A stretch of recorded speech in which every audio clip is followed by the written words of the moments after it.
All right, folks, Super Bowl week is here. Only 3 days until the big game, and it's kind of sad to see the last game of the season is here, but we're hopefully going to get a good game anyways. I don't particularly think it's going to be all that great, but we'll go ahead and see, and I'll get to that in a minute. But I'm going to start with this. 2 weeks ago on championship weekend, I basically had the game spot on. I took the Seahawks -3 to cover the -3.5 versus the Rams, and they did so. Very good game between the Seahawks and Rams. And then I said it was going to be a 3-point win for the Patriots. It ended up being 10-7. I said it was going to be 13-10, but I basically had two games almost spot on, so I'm feeling good about that. But I'm going to start with this. I think I think Sam Darnold has a chance to have the biggest career makeover that we've ever seen in sports. If you look at Sam Darnold here, a few years ago, in his with the time 3-year seasons with the Jets, he was 13-25 as a starting quarterback. 45 touchdowns to 3 interceptions. And then he goes and spends a year with the Panthers, and he's 8-9 in two seasons with the Panthers, and he had 16 touchdowns, 16 interceptions.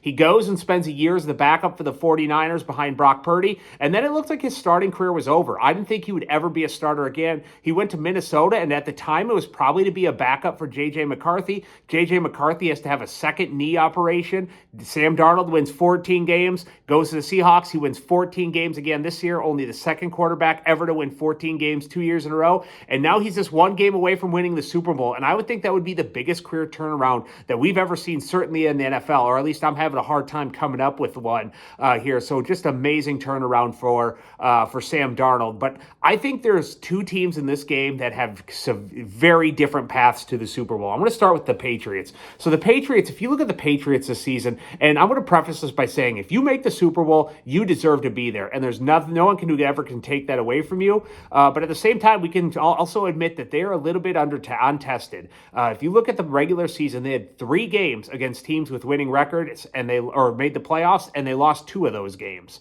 And then you go into the playoffs. They start with the Chargers, who are basically down all their starting linemen. Were playing with 2 backups at tackle.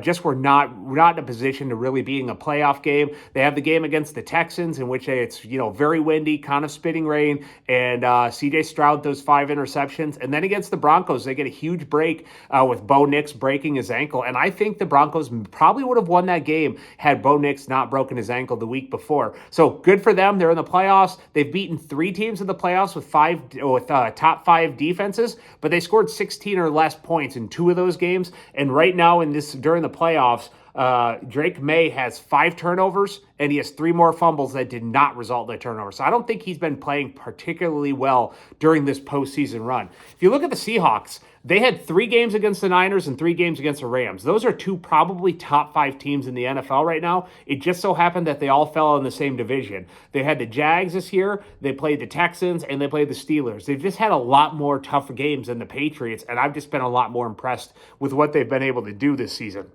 So I'm going to get to my pick. So for the Super Bowl, I'm going to take the Seahawks to win. I'm going to take the Seahawks -4.5. And I don't think this is going to be a particularly close game. I'm going to take the Seahawks 27-10.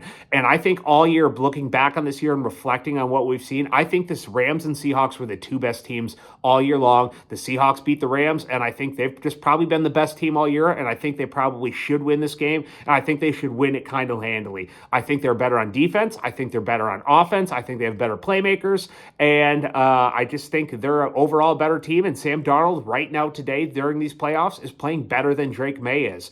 And I think the Seahawks are going to win this game. I think it's not going to be close. I think they're going to win by double digits. There are a couple things that concern me with the Seahawks head of this game. Number 1, JSN is awesome. I think he's the best receiver in the NFL right now. But right now, if they take him out and they're going to put Gonzalez, who's a very good cornerback, on JSN, I don't really know who else they have to go to. They have Cooper Kupp, who's really in the late stages of his career. He's had a couple catches here during the playoffs, but I watched a lot of the Seahawks this year, and it just seems like if you took JSN away, there was no one else who could get open in a lot of games. And I do worry about that. If they are able to shut down JSN, who are they going to be able to go to? Number 2, I think Kenneth Walker is one of the best running backs in the NFL, but right now they don't have a second running back, and he's not a guy who carries the ball over 20 times per game very often, and they don't really have a great option for a second running back. So if they're able to shut him down or at least limit him, I do wonder about their ability to run the ball in this game, and that could be kind of scary. And number 3, is Sam Darnold going to revert back to his old self? If you remember back last season, the last 2 games of the year, he had 2 disastrous outings. I hope he can contain that and not turn back into that, but it is always a concern until we see him win it all. So I like the Seahawks. I like the Seahawks in a pretty wide margin. A lot of people I see are saying it's going to be closer than 4.5. I don't think that's the case. I think Seahawks are a lot better. I think the Patriots are a year ahead of schedule and probably are very fortunate to be in this game. And I think that's how we're going to see the Super Bowl. So we'll see how it plays out, and we'll talk to everyone Sunday night.